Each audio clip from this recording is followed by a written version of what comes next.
आचार आदर्श केंद्र भी स्थापित किए जा रहे हैं जो पूरी तरह से महिलाओं द्वारा संचालित किए जाएंगे, जहां पर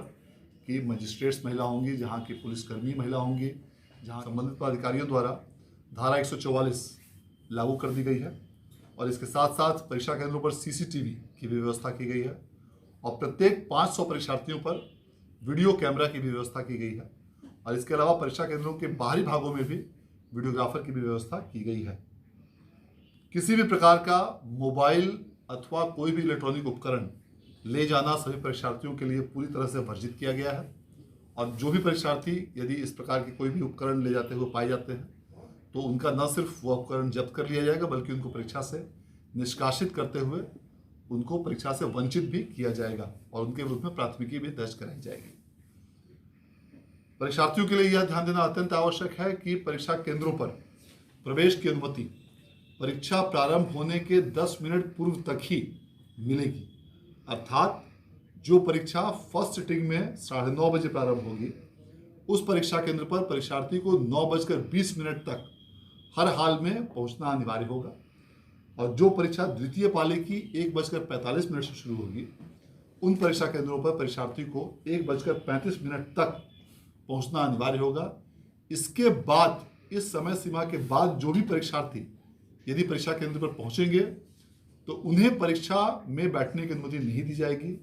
यह ध्यान देना इसलिए आवश्यक है क्योंकि ऐसा देखा गया है कि कुछ विद्यार्थी जो इसका अनुपालन नहीं कर पाते हैं,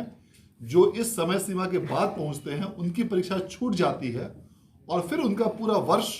या तो व्यर्थ हो जाता है या उनको वैकल्पिक माध्यमों से अन्य परीक्षा में कंपार्टमेंटल या विशेष परीक्षा या अन्य जो भी वैकल्पिक उनके लिए माध्यम उपलब्ध हो उसमें बैठने की बाध्यता होती है।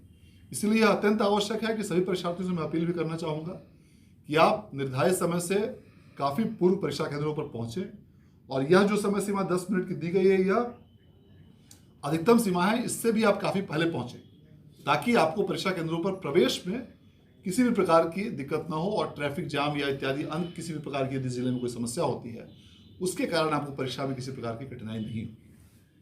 उत्तर पुस्तिकाओं पर और सभी OMR शीट्स पर सभी परीक्षार्थियों के फोटो लगाए जा रहे हैं और इस प्रकार यह व्यवस्था की जा रही है कि सभी जो एडमिट कार्ड्स में जो फोटो रहते हैं उसी प्रकार से उत्तर पुस्तिकाओं पर भी और OMR शीट्स पर भी फोटो लगाने की व्यवस्था की जा रही है। समिति द्वारा अलग अलग अवसरों पर कई बार फोटो के संबंध में और अन्य विवरणियों को त्रुटि को सुधार करने के संबंध में सभी विद्यार्थियों को, शैक्षणिक संस्थानों को और अभिभावकों को विज्ञप्ति के माध्यम से सूचना कई बार दी जा चुकी है। इसके अलावा ईमेल, मोबाइल पे SMS इत्यादि के माध्यम से सूचना दी जा चुकी है। डमी एडमिट कार्ड भी दो बार निर्गत किए गए हैं, फर्स्ट डमी एडमिट कार्ड और सेकंड डमी एडमिट कार्ड, जिसका उद्देश्य यह था कि यदि उसके बाद भी आपके द्वारा या आपके जो इंस्टीट्यूशन द्वारा या आपने जहाँ पर इंटरनेट कैफे के माध्यम से फॉर्म भरा है, यदि वहाँ पर किसी तरह की कोई त्रुटि कैफे के द्वारा या कॉलेज के द्वारा कर दी गई है